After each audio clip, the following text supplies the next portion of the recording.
Now, when I installed Microsoft Office 2016, it put little shortcuts down here on the area called the taskbar. So I have one for Excel and OneNote and Outlook and PowerPoint, and I did actually have one for Word right here. But let's imagine that you're not that lucky, that you don't have Word, blue W for Word, just sitting down there. Here's how you could get that to happen. So I'm going to go click on my Start Orb, and the search box appears just automatically with a cursor flashing in it, where I'm going to start typing Word. And as I type more letters, it becomes more focused on what I'm looking for. So having typed the letter W, that might even be enough to make Word appear here. If it's not, I keep typing the word Word, and the more I type, the more focused it becomes. And in my case, you can see that I have Word 2016, 2010, 2007. I actually have Word 2013 in there. You can't see it. I even have back here to Word 2003. You are not going to have that happening on your computer, most likely. So what I want to do is take Word 2016 and pin it to the taskbar. Any of you Macintosh users, it's like putting a program on the dock. So here's how I'm going to do that. Having typed in Word and have 2016 appear up here, I'm going to right-click on it, so you get a little pop-up menu about it.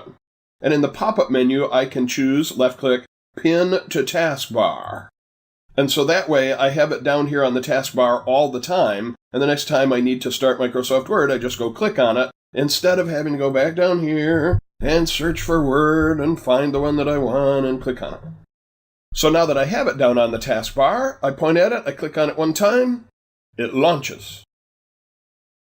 And once I start this, the first thing I see are a whole bunch of templates down here. Now, the first time I saw templates in a Microsoft project was several years ago in Microsoft Publisher. The next time I saw them, it was in the Microsoft for Mac version of Office, where you would start up one of the Mac Office programs and you would see the templates. Now, since 2010, as soon as you start Microsoft Word, you see these templates, and they can be a really cool thing. For example, I've got templates for, calendars. I've got templates for greeting cards and invitations, personalized letterhead, 3-panel brochures. So I could look like a design genius, even though I'm just starting with Microsoft Word. I could start with one of these templates. Let me just click on that one for a moment. And it shows me a little preview of it. And if I then click Create, then it pulls that one up. And then here's what it looks like. And it's pre-formatted. It's got some cool text turned sideways here. It's got some pictures in here. Now, you can click on a picture and insert your own. I'm not going to do that right now, but you can see this is a 3-panel brochure here.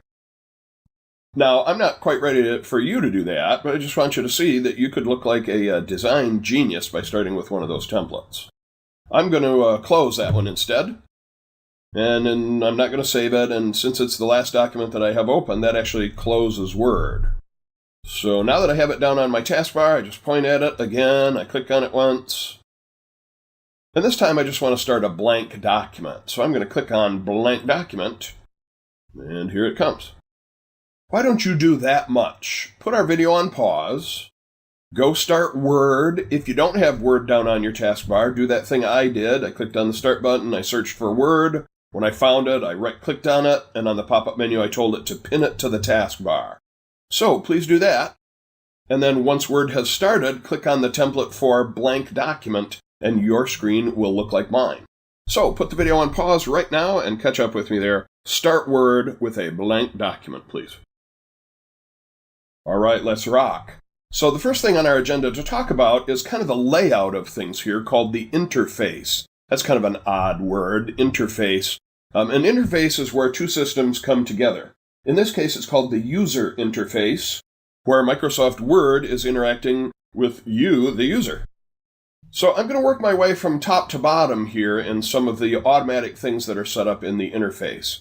For example, this area right up here at the very top is referred to as the Quick Access Toolbar. Now, Microsoft makes a database program called Access, but this thing called the Quick Access Toolbar has nothing to do with that.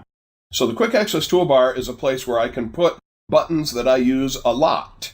So I have the Save button, I have the Undo, I have the Redo, and then I got a fourth little button over here. As I hover over it, it says, Customize that Quick Access Toolbar.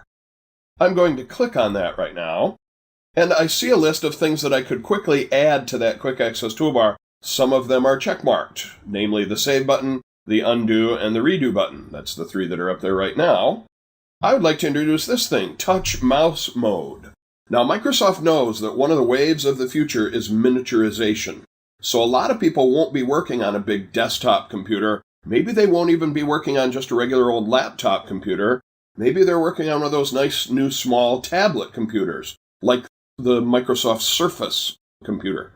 Well, if that's the case, it might be nice to have buttons that are a little bit bigger than this. I don't know about you, but I have kind of fat fingers. So if I'm working on some little small screen, it might be tough for me to use the touch mode and touch on these little buttons and get the one I want. So I'm going to add a choice here called touch/mouse mode. And it's kind of hard to see at first here, but it looks like a little finger pointing at a button. And in fact, let me zoom in on this using some third-party software that I have installed. So here's the button that I just created, that I just added up there. It looks like a little finger pointing at a button. And if I want to turn it on, if I want to switch it over to touch mode instead of mouse mode, I click on that button, and you'll see 2 choices here, the mouse mode versus the touch mode. I'd like you to watch what happens to the buttons up here when I click on the touch mode. Bada bing, bada boom. Notice they get bigger here. And that'll make it easier on one of those little tablet computers when I'm trying to use my fingers to touch on the screen and make things happen. The buttons get bigger, and that's going to make it easier for that. Yes, the trade-off is that it eats into my working space a little bit, but particularly on a small screen, that's a nice trade-off. In fact, a lot of my friends just work with the rear buttons all the time. It just makes it easier to work on things for them, and they don't mind the trade-off of using the smaller space. So I'm going to go up and turn that off. I'm going to go click on the touch mode and switch it back to mouse mode. All right, so I'd like you to do what you just saw me do. What was that? I went up and clicked on the pull-down arrow here about customizing the quick access toolbar. I turned on touch and mouse mode, and then I went and actually clicked on the button and changed it over to touch mode for a moment, and then I switched it back to mouse mode. So you go play with that for just a moment, turning on and off the touch mode versus the mouse mode, everybody. Have at it.